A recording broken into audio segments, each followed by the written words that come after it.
The rain drummed softly on the glass walls of Nova Axis Corporation's high-rise headquarters, as if nature itself was trying to warn me. I remember watching the droplets trail down the pane beside my desk, each one racing the other to reach the bottom. I used to pretend they were alive, like little brushstrokes trying to outrun time. But that morning, I didn't have the luxury of daydreams. I had a gut feeling, and I should have listened. The office was unusually quiet. Even the usual clatter of keyboards and fake laughter in the break room seemed muted. Whispers floated down the hallway like smoke, curling under doors, clinging to shoulders. Something was coming. We all felt it. At exactly 10 a.m., an email pinged across the team inbox. Mandatory all-hands meeting. Conference room 5. Effective immediately. I gathered my notepad, out of habit more than necessity, and walked with the rest of the team to the glass-walled room at the end of the corridor. I tried not to look anxious, tried not to let my hands tremble, but my stomach. It knew. Inside, people sat like statues, stiff, uncertain. Darren Cole, the man who made entire departments tremble with a single raised eyebrow, walked in with 2 HR reps trailing behind like shadows. He wore his usual navy suit and that cruel little half-smile that made your skin itch. "Thank you for being here," he began, his voice calm and razor-sharp.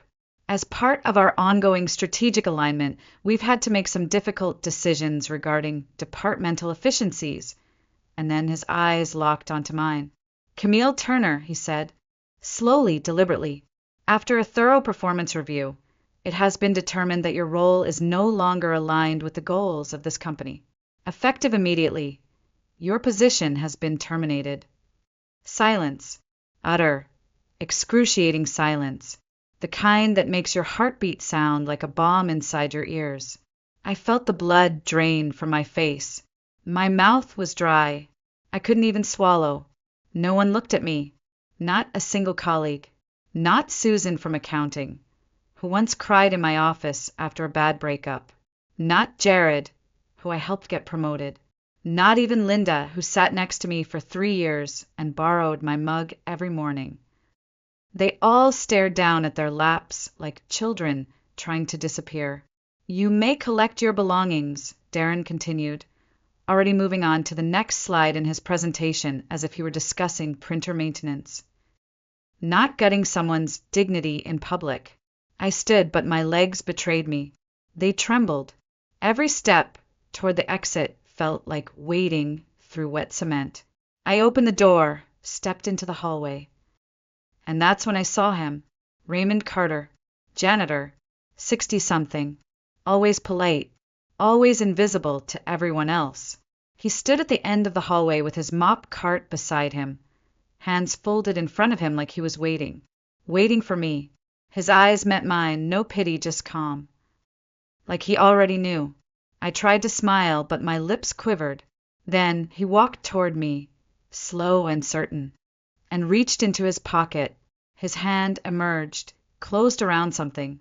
When he opened it, I saw a small golden key, slightly rusted at the edges, resting in his palm. "It's time," he whispered. I blinked, unsure if I heard him right. "Time for what?" He gave me a soft smile. The kind that comes from knowing something others don't. "To breathe, Camille," he said. "To finally breathe." I used to think crayons were magic. When I was 5, my mother brought home a small cardboard box of colored pencils from the dollar store. They were dull at the tips, smelled faintly of wood glue, and had no brand name. But to me, they were pure gold.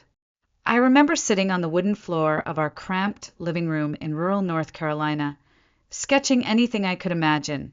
Mountains I'd never seen, oceans I'd only heard about on TV, creatures from books I borrowed from the church library. My parents were simple people. My mom cleaned houses. My dad worked at a paper mill on alternating shifts. They loved me, but not in the way that leaves room for dreaming. They loved me like people who are tired, worried about bills, and terrified of risks. "You draw real nice," my dad said once, glancing at one of my early sketches pinned to the fridge. "But art don't feed the stomach, Camille. You need a job that'll keep you off your knees. I didn't understand then what off your knees meant. I do now. By the time I was 10, my bedroom walls were covered in sketches. I used everything: napkins, the backs of homework sheets, brown paper bags.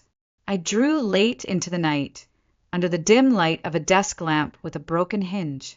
I felt alive when I drew, like I could breathe deeper, wider, like I belonged somewhere, even if it was only on paper. In middle school, one of my teachers, Ms. Reynolds, pulled my parents aside after a parent-teacher night. I remember sitting just outside the door, eavesdropping as she told them I had real talent, that there were scholarships, that art could be more than just a hobby, that someone with my eye could go far. My mother thanked her politely. My father didn't say much, but in the car ride home he said what mattered. We can't afford foolishness, Camille. You want to end up broke and begging? You want to be 30 and still living in our house? That night I put away my sketchbook for a week. I didn't draw a single line. It felt like I was trying to hold my breath underwater, and the days passed like slow suffocation. In high school, I worked part-time at a diner and used the money to save for college. I picked business administration because it was safe, because people said it had a future, because you can always draw on the weekends. But I didn't draw on the weekends. Most weekends I was too tired, or too guilty. By the time I turned 20, I had an associate's degree, a small scholarship, and a job at a bank. I'd earned the approval of my family, and lost pieces of myself in the process. Once, during spring break, I visited an art exhibit at a local community college. I walked past rows of canvases, paint thick like frosting, colors leaping off the walls. I remember standing in front of one abstract piece for so long. The janitor asked me if I was lost. I was. I didn't say that out loud, but I was. By 23, I landed a full-time job at Nova Access Corporation in the finance department. Full benefits, steady pay, a cubicle with my name on a placard. My father said, "Now that's something to be proud of." I smiled, but inside, something small and bright flickered one last time before it dimmed. When I first walked into Nova Access Corporation, I thought maybe, just maybe, I'd made peace with my choices. The building was all glass and steel, reflecting the sky like it had nothing to hide. Inside, everything smelled of fresh carpet and ambition. Polished surfaces, quiet elevators, perfect people in pressed shirts and expensive shoes. They gave me a small cubicle in the finance department with a view of a brick wall and a printer that jammed at least once a day. My job? Spreadsheets. Forecasting. Sitting in meetings where men with tight smiles and tight suits argued over decimal points and cost optimization strategies. No one ever mentioned beauty, or creativity, or the soul. Still, I told myself this was adulthood, that this was what people meant by success, but I couldn't stop the itch in my fingers.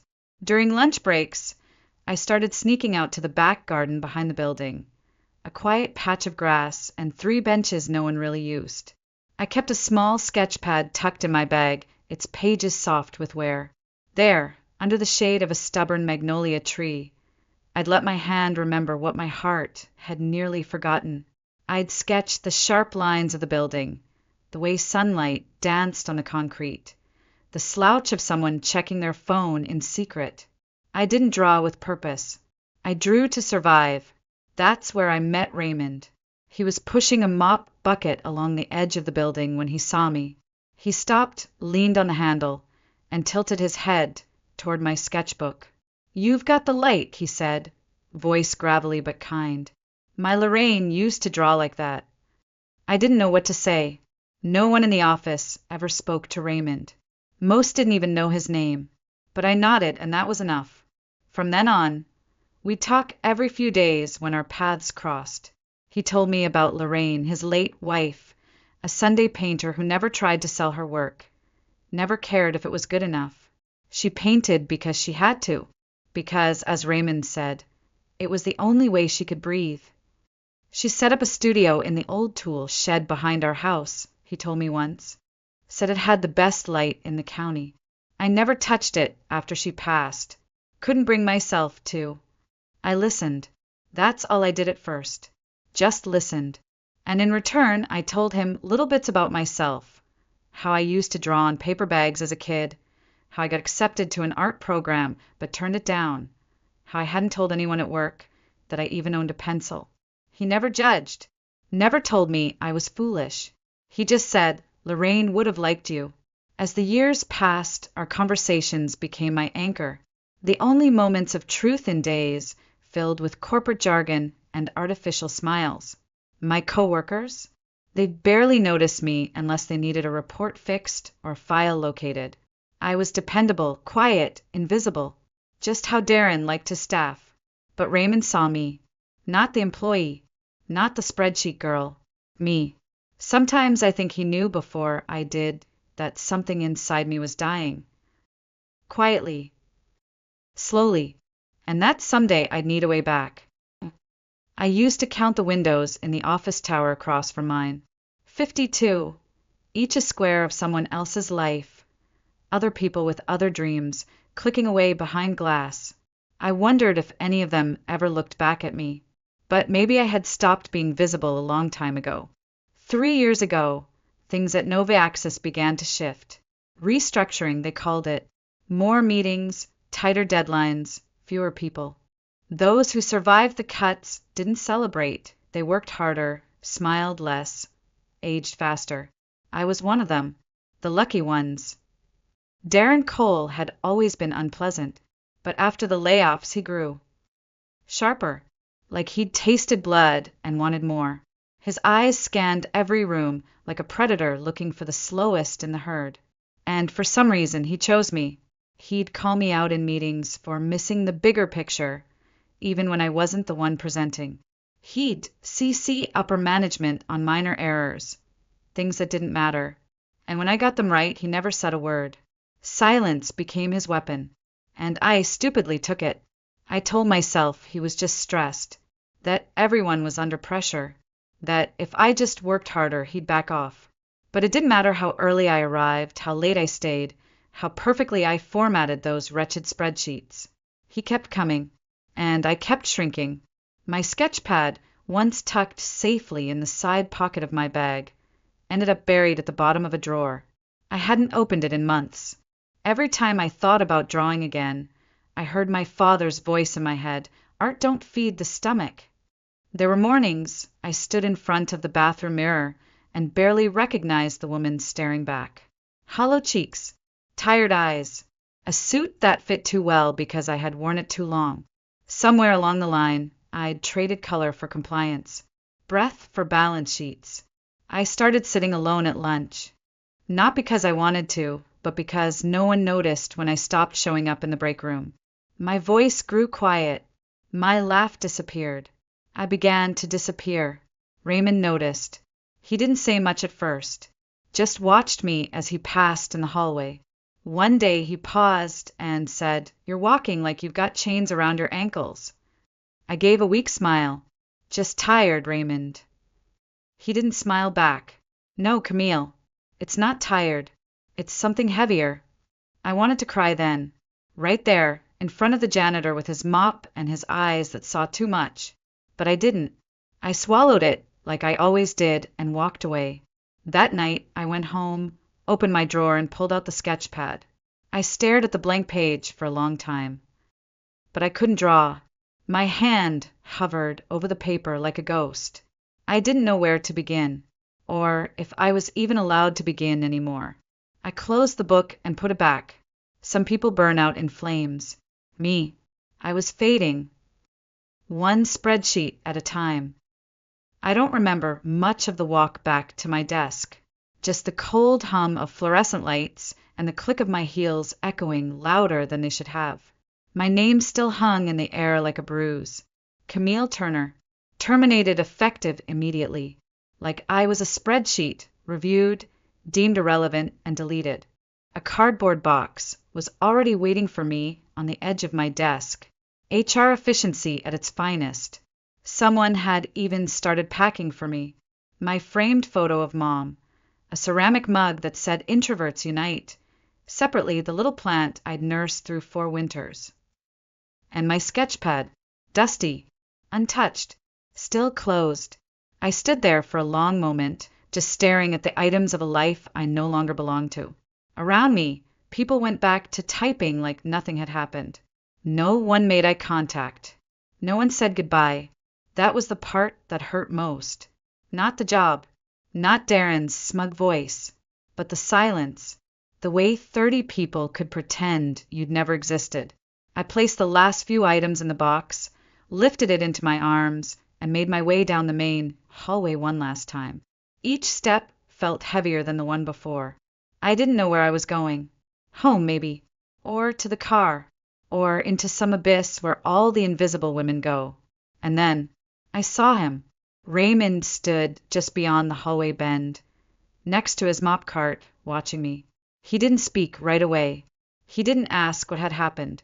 He already knew. He walked toward me slowly, gently took the box from my hands, and set it on a bench by the wall. Then, with a steady hand, he reached into the front pocket of his gray uniform and pulled out a small object. A key. It looked old, golden, slightly rusted around the edges, the kind you'd find in an attic or a storybook. He held it out in his palm like it was something sacred. "It's time," he said softly. I blinked, confused. Time for what? Raymond's eyes met mine. There was no pity in them, no sadness, only calm and something else. Something like conviction. "To breathe," he said. "Lorraine always told me, breathing isn't just about lungs. It's about the soul. That studio's been waiting for you, Camille. Way too long." My throat tightened. "Studio." He nodded and handed me a folded piece of paper with an address written in careful, blocky handwriting. 17 Sycamore Lane. I looked down at the key, then back at him. I don't understand." "You don't need to," he said. "Not yet." I stood there frozen, the key warm in my hand, like it had been waiting for my palm all this time. No one had ever handed me anything like this before. Not a key, not trust, not belief. Raymond smiled, a soft, weathered smile. "It's yours now." Lorraine would have wanted it that way. He didn't wait for thanks, didn't make a speech, just turned and pushed his cart down the hallway, disappearing like always. Quiet, constant, kind. And I stood there clutching a key to a place I'd never been, but somehow already felt like home. That night I didn't sleep. I sat on the edge of my bed with the key still in my hand, its worn metal pressing gently into my skin. I must have turned it over 100 times, as if holding it long enough might whisper some clarity into my ears. Severance pay, unemployment forms, rent. The practical side of my brain screamed, focus on survival. But the rest of me, the part one thought had gone silent long ago, whispered something softer. Go. Around midnight, I got in my car and drove. The streets were empty, rain still trailing down the windshield in slow, lazy lines. Street lamps passed like ghosts. I followed Raymond's directions. Left on Maple, right past the old train depot, then down a quiet street lined with sagging porches and sleeping houses. 17 Sycamore Lane was a modest home with a small front yard, a crooked mailbox, a garden gnome missing one eye. It looked ordinary, the kind of place people forget exists. But at the end of the gravel path behind the main house stood a small detached building with faded blue siding and a slanted roof. A warm yellow porch light glowed above its door. I stepped out of the car and approached slowly, the key clutched tight in my fist. The lock was stubborn. I had to jiggle it twice before it gave way with a soft click. The door creaked open, and I stepped inside. The air smelled of old paint, cedar, and time. It was a single room, maybe the size of a small classroom, but it felt vast. Sunlight must have poured in during the day, through the tall windows, now cloaked in gauzy curtains. Wooden shelves lined the walls, cluttered with jars of dried brushes, tubes of half-used paint, and sketchbooks stacked like diaries. A canvas stood in the center of the room, covered by a sheet. I didn't touch it. Instead, I let my fingers brush along the worn work table, over a set of dusty charcoal pencils, a folded apron, a cracked ceramic mug with paint still clinging to the rim. This place wasn't just a room. It was a life, paused mid-breath. On the table, tucked beneath a jar of buttons, I found an envelope with my name written in slanted, careful script. Inside was a letter from Raymond. Camille, Lorraine always believed this studio had a soul. She said the walls soaked up every brush stroke, every sigh, and gave it back tenfold. When she passed, I couldn't bear to enter it. But when I saw you sketching behind the building that day, I knew. You've got the same light in your eyes. This space, it's yours now.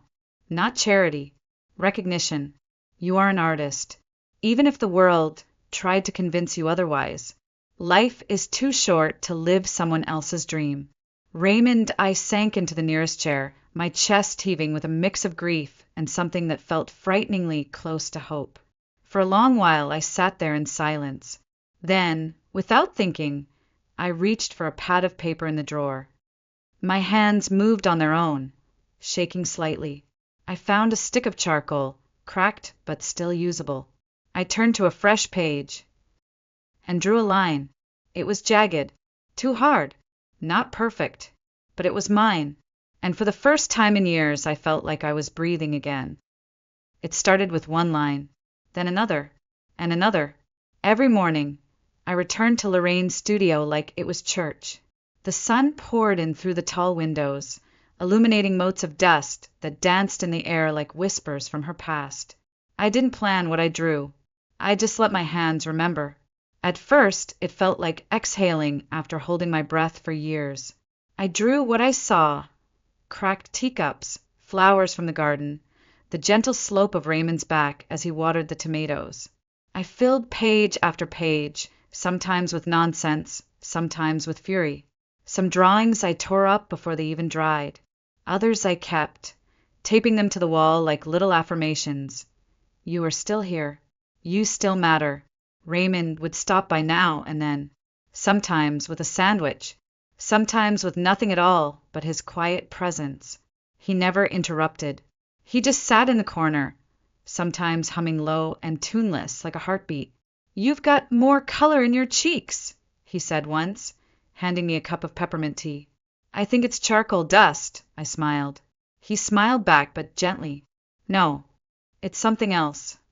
I wasn't earning anything yet. The severance package from Nova Access was enough to carry me for a while, and I dipped into what I'd saved over the years, money I thought I'd use for some rainy day that apparently had arrived. Still, there was fear. Always fear.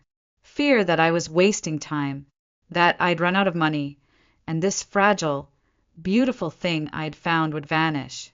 But every time doubt crept in, I'd go to the corner where Lorraine's old smock still hung from a hook. I'd touch the worn cloth, stained with reds and blues and greens. It reminded me that someone had lived here before me.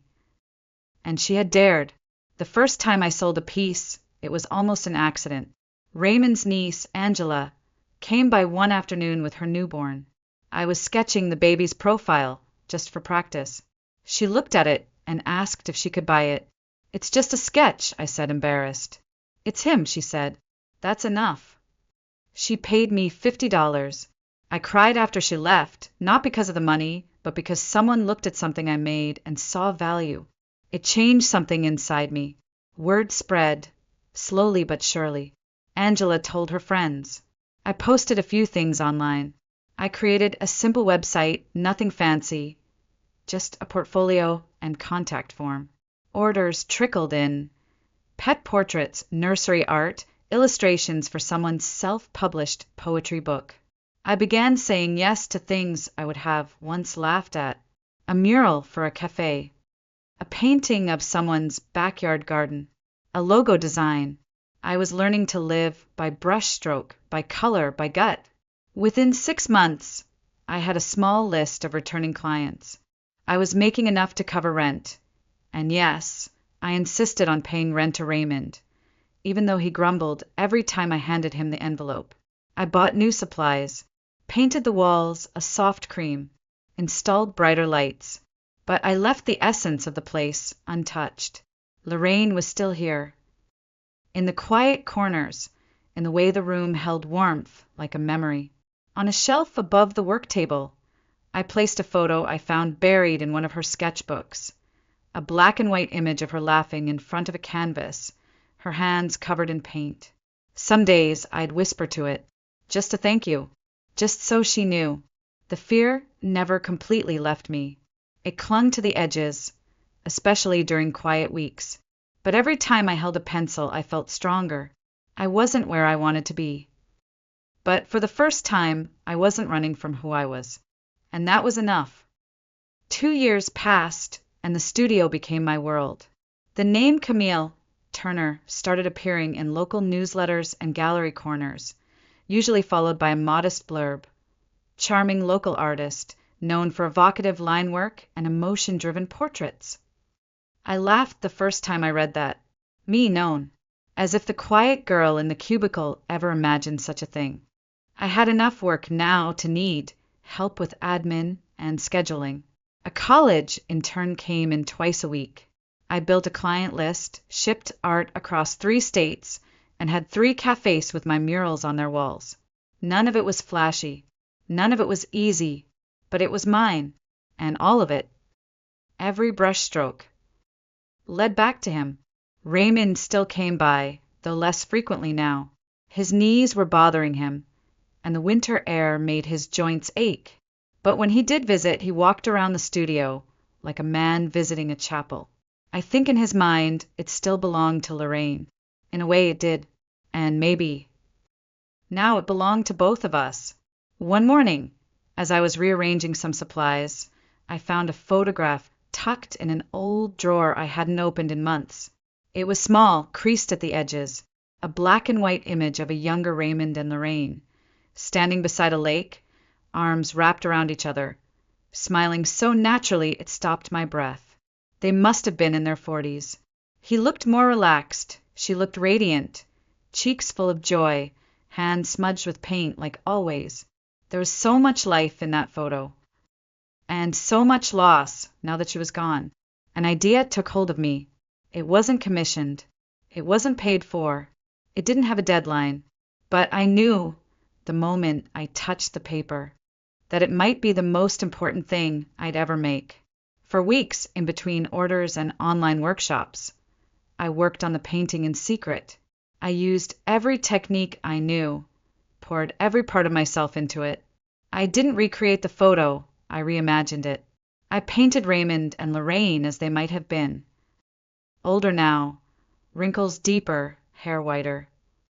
But together, sitting on that lakeside bench, her hand in his, still painting, still laughing, still whole. The day I finished, I cried. Not sad tears, something else. Something deeper, like closure, like reverence.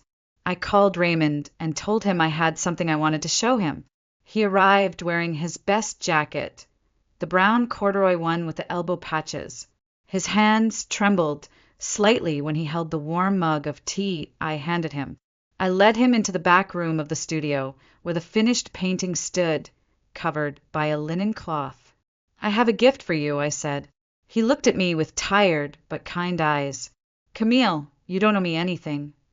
I know, I said, smiling softly, but I owe her. I pulled the cloth away. Raymond stared. His body went still, like even breath might shatter the moment. His eyes welled with tears, then overflowed without warning. He reached forward, not to touch the canvas, but to steady himself against the table. How, he whispered. How did you know? I found the photo, I said quietly. The rest was imagination. And gratitude. He nodded, unable to speak. We stood in silence. The painting glowed beneath the skylight. Lorraine's eyes sparkled with that mischievous joy I imagined she must have carried her whole life. And Raymond.